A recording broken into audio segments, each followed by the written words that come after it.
Hero Ram Charan సినీ ప్రస్థానంలో 18 ఏళ్లు విజయవంతమైన ప్రయాణాన్ని పూర్తి చేసుకున్న సందర్భంలో తన కెరియర్లో ప్రతిష్టాత్మక పాత్రలో ఒకటిగా నిలిచే పెద్దితో ప్రేక్షకుల ముందుకు రాబోతున్నారు. ఉప్పెన ఫ్రేమ్ బుచ్చిబాబు సానా దర్శకత్వం వహించిన ఈ చిత్రం రూరల్ బ్యాక్డ్రాప్లో అద్భుతమైన కథతో నడవబోతుంది.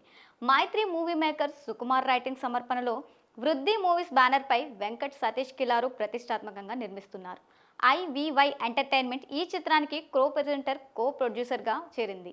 చిరుత సినిమాతో తన బ్లాక్ బాస్టర్ అరంగేట్రం చేసిన చరణ్ పరిశ్రమలో 18 ఏళ్లు పూర్తి చేసుకున్న సందర్భంగా పెద్ది సినిమా నుంచి స్పెషల్ పోస్టర్ని రిలీజ్ చేశారు. ఈ పోస్టర్లో చరణ్ని అద్భుతమైన మాస్ ఇంటెన్సివ్ లుక్లో ప్రజెంట్ చేస్తోంది. రైల్వే ట్రాక్పై ఒంటరిగా నిలబడి భుజంపై బ్యాక్ ప్యాక్ వేసుకొని వేళ్ల మధ్యలో బీడీతో చరణ్ మాస్ వైబ్ అదిరిపోయింది. సినిమాలో చరణ్ డిఫరెంట్ లుక్స్లో కనిపించబోతున్నట్టు తెలుస్తోంది. ప్రతి లుక్ వెనుక ఎమోషనల్ పీక్లో ఉంటుందని చెప్తున్నారు. పాత్ర కోసం ఆయన చేసిన ఫిజికల్ ట్రాన్స్ఫర్మేషన్, ఇంటెన్స్ ప్రిపరేషన్, ఇమరిన్ టైమింగ్ ఆయన డెడికేషన్కి నిదర్శనం. ఆస్కార్ అవార్డు విజేత ఏఆర్ రెహమాన్ ఈ చిత్రానికి సంగీతం అందిస్తున్నారు. పెద్ది మార్చి 27, 2026న రామ్ చరణ్ పుట్టినరోజు సందర్భంగా గ్రాండ్ థియేటికల్ రిలీజ్ కానుంది.